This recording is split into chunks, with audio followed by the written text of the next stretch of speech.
The most recent Bankai livestream event finally told us that Sternritters are coming to the Bleach Brave Souls game, and the only questions that remain now are when exactly they're coming and who they choose to adapt to the game.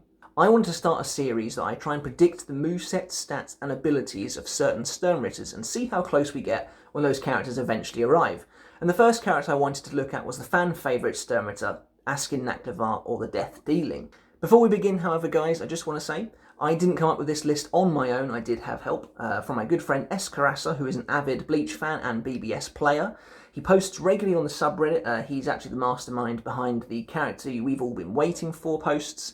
The most recent one he did was of a Hollow Mask Ichigo wearing the final Hollow Mask that he gets during the Arrancar arc, which is a character we've not yet seen in the game.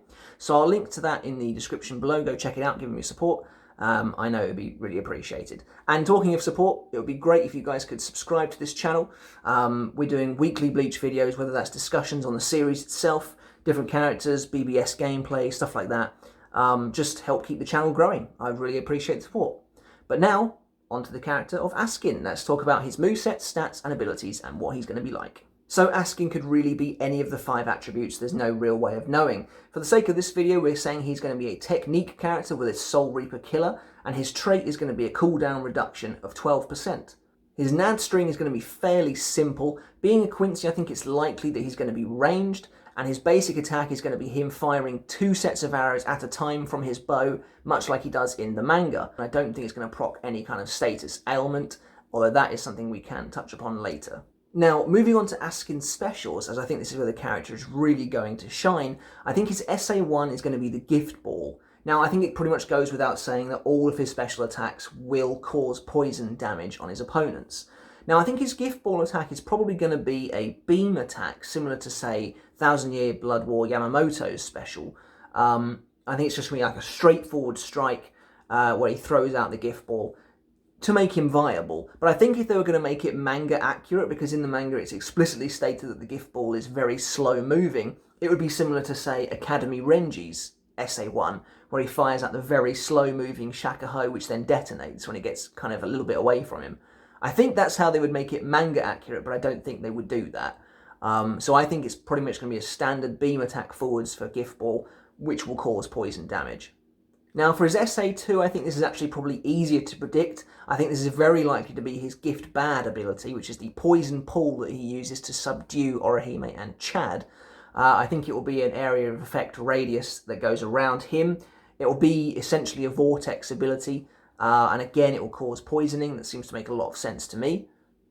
And I think it's pretty likely the ability will have quite a lengthy cooldown, but it will last around Askin and pretty much poison anything that it touches. Now his SA3 is a little bit trickier because Askin doesn't really have any like full screen abilities apart from after he transforms, which is something we're going to get into. So for his SA3, I think you kind of have to get a little bit creative with it and maybe just use the death dealing in general. If maybe the animation is something like him drinking his own blood, we then have all the other characters on screen get affected by that in some kind of full screen radius damage ability. Again, it'll proc poisoning on everyone. I think that would be pretty neat, and I can see them doing something like that for him because he doesn't really have a massive flashy attack until he goes into his Volstendig. So I think something like the death dealing would be really cool. The animation, like I said, he just drinks his own blood and then all the other characters just sort of like collapse and die. I think that would be really neat, actually. That'd be a really cool way of doing it.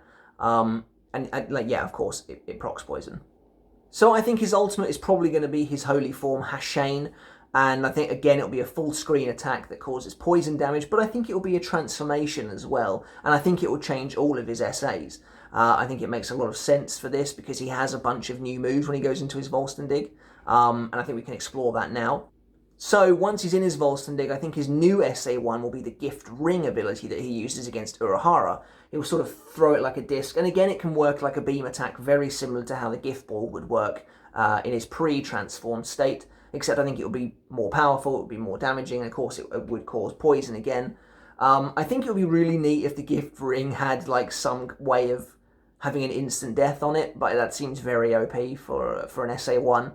But, you know, in the manga, the Gift Ring does have the capability to cause instant death on anything it touches. So if they could find some way to work that in, that'd be neat. If not, I think it would just be a pretty standard beam attack that causes poison.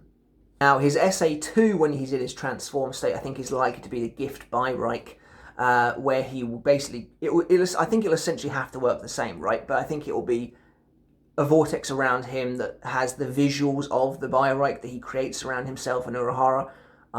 Again, maybe I'm thinking too ambitious for this character. I think his visuals could be amazing in this sense. But I do think that it will be something to do with the Gift Byrike that he uses, and it will follow him where he goes. And finally, SA3 in his transform state, I think would have to be the Gift Ball Deluxe.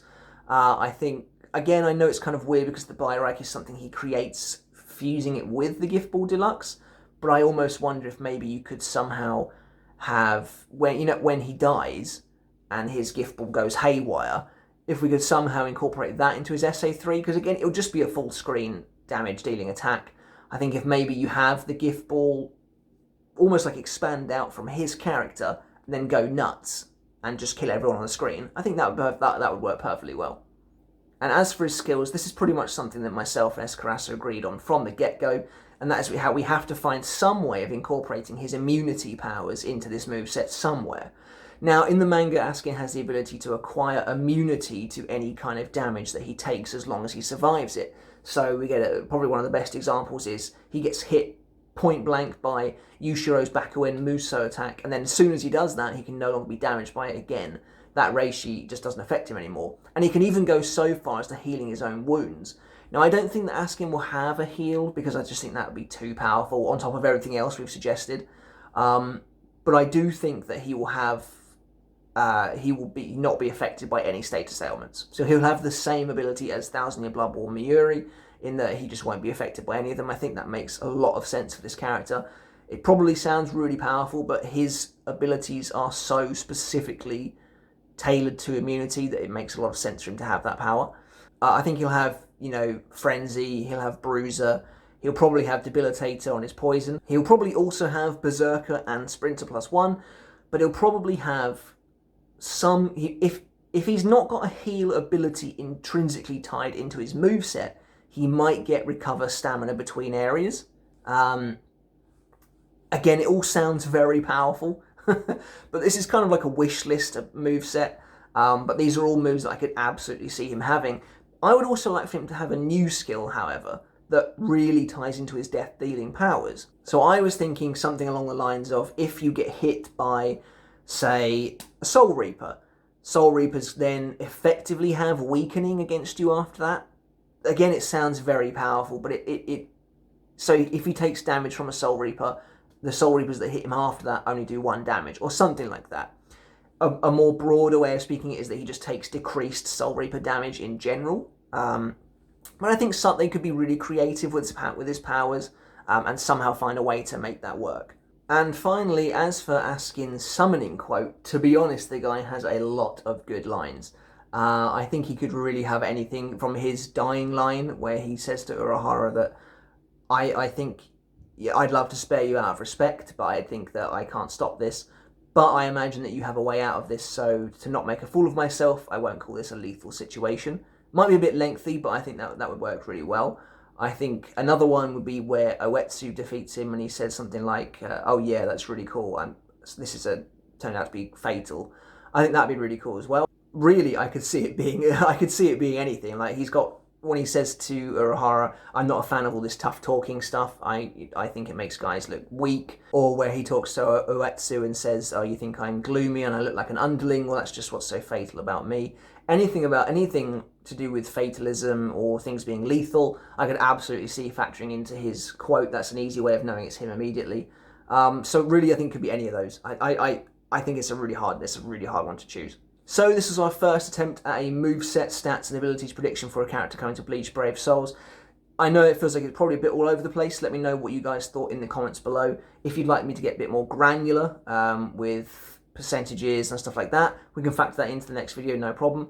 But yeah, just let me know in the comments below what you guys thought, and if you think it's going to be anything like that, let me know. And let me know what character you'd like to see next in one of these videos. Tell me a Sternritter in the comments below that you would like us to look at a moveset for next. But until next time, guys, I shall see you later. And remember to subscribe to the channel. I would really appreciate it. Until next time, guys.